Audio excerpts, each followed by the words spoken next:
Eh bien, bonsoir tout le monde. Avant la séance publique habituelle, on a quand même une assemblée publique de consultation qui devait commencer à 19 heures, pardon. Je vous en fais la lecture de l'ordre du jour. Le point 1, c'était l'ouverture de la séance. 2, constatation du quorum. 3, adoption de l'ordre du jour. 4, dérogation mineure, immeuble situé au 186 rue D. 5, questions du public. 6, dérogation mineure, immeuble situé au 17 3e Avenue Est. 7, questions du public. Et enfin, 8, levée de l'Assemblée. Alors, j'aurais besoin de quelqu'un, s'il vous plaît, pour proposer l'adoption de l'ordre du jour. Je la propose. Alors, merci, M. Grenier. Tout le monde est d'accord? Mme Anglehart? Oui, en accord. M. Huard également? Pas d'accord. Mme Côté? En accord. Et Mme Langlois? Oui. Alors, il est proposé par M. Christian Grenier et résolu à l'unanimité que l'ordre du jour soit adopté tel que rédigé. Au point 4, dérogation mineure, immeuble situé au 186 de la rue D. Mme Anglehart, s'il vous plaît, j'aimerais ça touche des dérogations, que vous en fassiez la lecture. Oui. Bon. Dérogation mineure, immeuble 6 au 186 rue D. M. Rénal Poirier a présenté une demande de dérogation mineure au sens des articles 145.1 à 145.8 de la loi sur l'aménagement et l'urbanisme du règlement de zonage 2009-325 de la ville de Passepébiac concernant l'immeuble situé au 186 rue D à Passepébiac. Cette demande de dérogation mineure a pour effet rendre réputé conforme la construction d'un bâtiment accessoire de type garage isolé avec une hauteur de 16 pieds portant la superficie totale des bâtiments accessoires à 65 mètres carrés, alors que l'article 71 et du règlement de zonage 2009-325 stipule que la superficie totale des bâtiments accessoires ainsi que la hauteur ne peuvent excéder celle au sol du bâtiment principal, soit 45 mètres carrés, 14 pieds.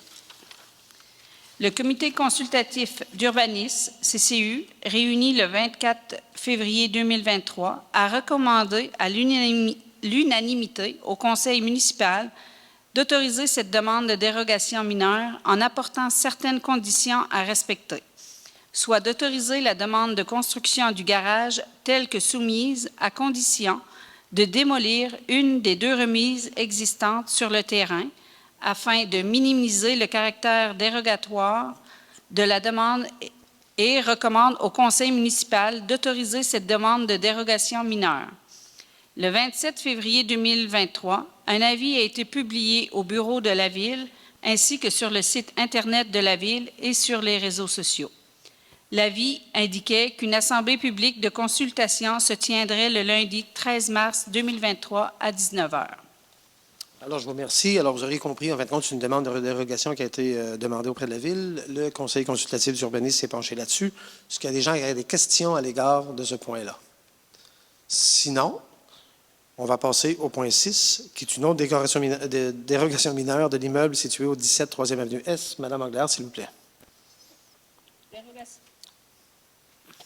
Dérogation mineure, immeuble 6 au 17 3e Avenue Est. Madame Thérèse Espiro a présenté une demande de dérogation mineure au sens des articles 145.1 à 145.8 de la loi sur l'aménagement et l'urbanisme du règlement de zonage 2009-325 de la ville de Passepébiac concernant l'immeuble situé au 17 3e Avenue Est à Passepébiac.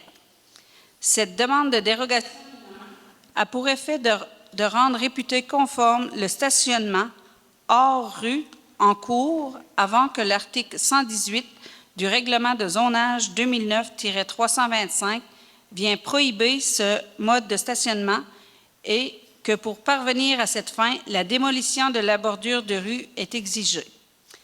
Le comité consultatif d'urbanisme, réuni le 24 février 2023, a émis un avis défavorable à l'unanimité et recommande au conseil municipal de refuser la demande de dérogation mineure telle que présentée.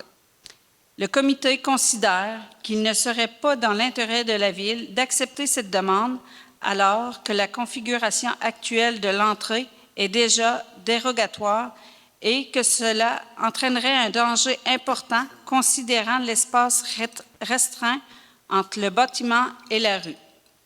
Aussi, la démolition de la bordure est à proscrire puisqu'il s'agit d'une infrastructure intégrante de la rue avec une fonction primordiale.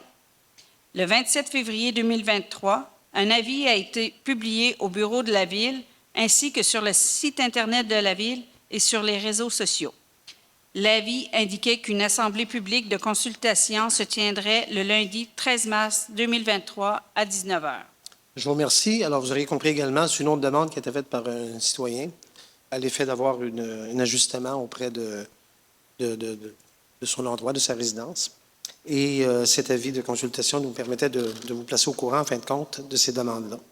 Alors, ceci étant dit, s'il y a des questions, vous pouvez intervenir. Sinon, je vais, le point 8, demander la levée de l'Assemblée publique de consultation. S'il vous plaît, est-ce que quelqu'un veut en faire la proposition? Je vais en faire la proposition. Merci, M. Huard. Mme Anglaire, vous êtes d'accord? Oui, en accord. Mme Côté? Oui, en accord. Mme Langlois? Oui. Et M. Grenier? Oui, en accord. Alors, il est proposé par M. Gabriel Huard et résolu à l'unanimité de lever l'Assemblée publique de consultation. Monsieur le directeur général, il est 19h07.